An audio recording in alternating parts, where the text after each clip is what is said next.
అసమానతలు తగ్గించే విధంగా ఫస్ట్ ఒకప్పుడు మీరు చూస్తే సంపద లేనప్పుడు, సంపద సృష్టించడం తెలియనప్పుడు ఆర్థిక సంస్కరణ వచ్చిన తర్వాత సెకండ్ జనరేషన్ రిఫార్మ్స్ నేనే ప్రారంభించాను వెంకటేశ్వర స్వామి ఆశీస్సులతో. అందుకే మీరు ఈరోజు రోడ్లు చూస్తే బ్రహ్మాండమైన రోడ్లు వచ్చాయి. రాష్ట్ర రోడ్లు అన్ని పోయినాయి, కానీ నేషనల్ హైవేస్ వచ్చినప్పుడు ఫస్ట్ రోడ్ నేషనల్ హైవే వేసి రోడ్డు గుర్తుపెట్టుకోవాలి, చెన్నై టు నెల్లూరు. అది ప్రూఫ్ ఆఫ్ కాన్సెప్ట్. అది సక్సెస్ అయిన తర్వాత వాజ్పేయి గారు దేశం మొత్తం గోల్డెన్ క్వాడ్రిలేటరల్ రోడ్డు వచ్చింది. ఇప్పుడు జిల్లా రోడ్లు వచ్చి అన్నీ అయిపోయినాయి. ఫస్ట్ టెలిఫోన్, మీరు అందరూ ఫోన్లు పట్టుకొని ఉన్నారు. ఒకప్పుడు ఫోన్ అన్నం పెడుతుందా అన్నారు, ఇప్పుడు ఫోన్ లేకపోతే బతికే పరిస్థితి లేదు. అది ఒక నిత్యావసర వస్తువు అయిపోయింది. అది నిత్యావసర వస్తువే కాదు, పెద్ద ఒక వెపన్ అయిపోయింది, ఒక ఆయుధం. ఎక్కడున్నా మీరు వర్చువల్ వర్కింగ్ కోసం ప్రపంచంలో ఎక్కడున్నా అన్ని పనులు అయిపోయే పరిస్థితి వచ్చింది 4 లక్షల కాలంలో. అందుకని ఈ రెండు కూడా సాధ్యం.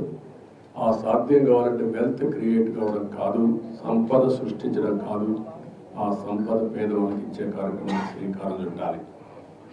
అయితే ఈ 5 సంవత్సరాలు పరిపాలన తిరుమల తిరుపతి దేవస్థానంతోనే ప్రారంభం కావాలి. ప్రక్షాళన, ప్రసాదం, క్లీనింగ్, లేకపోతే పరిశుభ్రత అన్నిటికీ తిరోధకాలు చేశారు.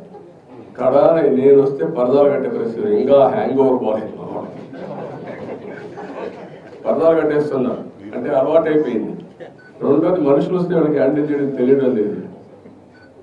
మనుషులు వస్తే హ్యాండిల్ చేయడం తెలియదు కాబట్టి కర్ఫ్యూ పెట్టేయడం. కర్ఫ్యూ పెట్టేస్తే ఎవరు రారు, ఇంక నేరుగా వెళ్ళిపోవచ్చు, నేరుగా వచ్చేయచ్చు అన్నమాట. ఇలాంటి కల్చర్స్ అంతా చూస్తే చాలా బాధ వేస్తుంది. అదే మరి పెద్ద ఎత్తున అవకతవకలు జరిగాయి. ఎప్పుడు కూడా కక్ష సాధింపు చర్య ఉండకూడదు, కానీ తప్పులు చేసిన వాళ్ళు కూడా ప్రక్షాళన చేయకపోతే వెంకటేశ్వర స్వామి కూడా సహకరించడు. దేవుడు కూడా చెప్పింది అదే, మంచి వాళ్ళని కాపాడుకోవాలి, చెడు వ్యక్తుల్ని శిక్షించాలి, సమాజాన్ని కాపాడాలి. అందుకే ఈరోజు నేను చెప్తున్నా, ఈరోజు నేను చేసిన సంకల్పం ఇది. నా జీవితంలో